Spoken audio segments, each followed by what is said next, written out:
He is one of my favorites that I worked with at the Worldwide Leader in Sports, a legend. There's no other way to put it. Peter Gammons. How are you, Peter? I'm doing great, Rich.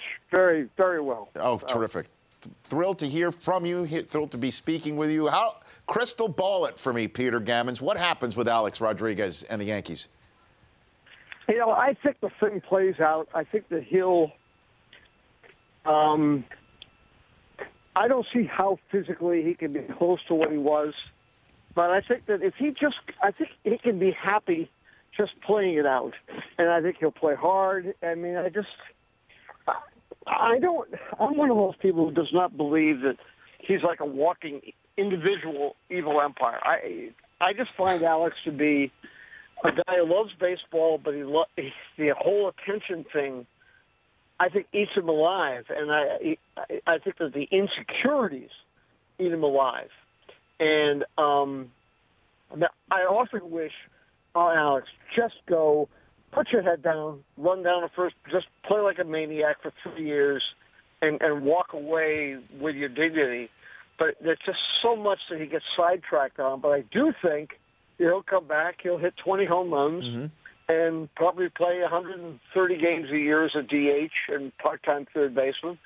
And you know what? In my mind, if he does that, if he plays this out, let's say he hits 60 home runs in 3 years, I give him a lot of credit for coming back and having the guts to try it, and instead of saying, "Oh, I'm hurt, I'm going to collect my money that way." Peter Gammons joining me here. So 2080, can he be 3,100, Peter? Do you think that's possible for A-Rod? It's possible. I think it's not probable because I think he's going to have to. You know, when you've had the deep operations on both hips, I think it's very hard to stay active. I think it's great that Joe Girardi is DHing him so that he doesn't have to dive across the third base bag or that kind of thing. But at the same time, I think it's going to be hard for him to play 145 to 155 games, which will lower his numbers. But, you know, I still think he can be a useful player. They have a lot of guys on that team, too, that do have to be rested once in a while, so that maybe he can just fit in with the rest of them. I don't expect Mark Teixeira is going to play 160 games or Carlos Beltran 140. So it's not like Alex is the only guy who's not playing 150 games. Peter Gammons joining me here now. We all know about Juan Manquedo, the Cuban 19-year-old that got a $31 million signing bonus with the Red Sox, who are all in when it's all totaled with taxes and everything that they got to pay into a pool. It's going to be a $61 million transaction. And Drew Smiley of Tampa essentially said that it's not that it's wrong that this kid got that money. He just thinks that it's wrong that American-born players are treated in a different pool than somebody like a kid from Cuba and is not eligible to make that sort of coin as a 19-year-old. Where do you stand on that subject, Peter Gammons? Well, I think it's very complex, Rich. I mean, because the Cubans are different from, because the Cubans are still a different situation than kids from the Dominican or Venezuela or Panama, who are all subject to international pool restrictions. Or, I mean, if a kid is in Puerto Rico, he's subject to the regular American draft, and there are caps on that. Baseball doesn't know what to do exactly with the Cubans. And I think I do know this, that the Red Sox looked at it as when they took the kid they signed last year, Rusney Castillo, and this Moncada kid, everyone in their organization said the same thing. Kids that are that athletic in the United States don't play baseball. And it's their chance to get these guys. It's probably the system's going to get changed in the next year. So this is like a one-time shopping spree. And John Henry, the owner, is a great believer in young talent, but he does not believe in long-term contracts for pitchers over 30, 31 years old because of the history of them breaking down. So he feels this is a worthwhile gamble. He also has the advantage, and Dave Dombrowski made this point to me today because Dave worked for him, that John Henry has cash. I mean, a lot of people have to go out and, you know, a lot of their ownerships are built on loans. John Henry's straight cash, so it's he has that advantage.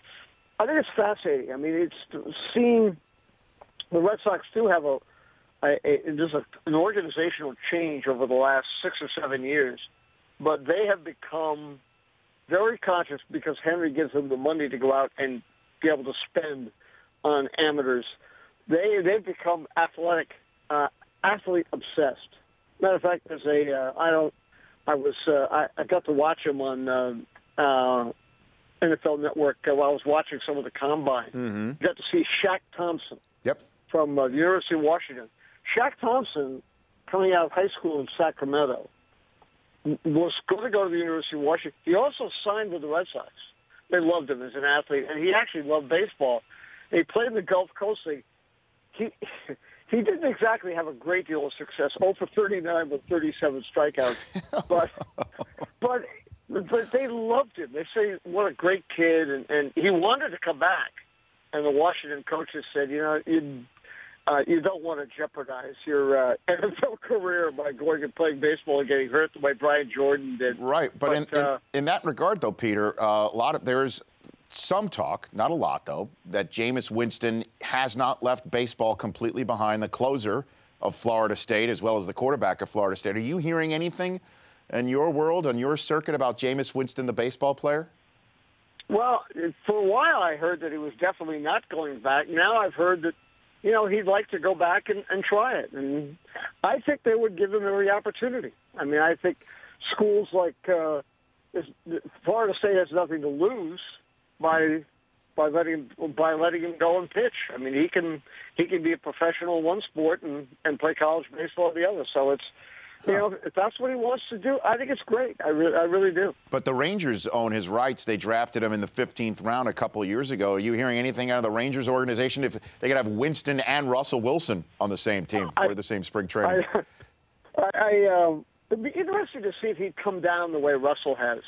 I actually was there last year when Russell had his day of workouts, and actually I was lucky enough to do an interview with him because I guess he must have grown when he was like 5 years old. He probably watched me on ESPN, but he was unbelievable in the infield.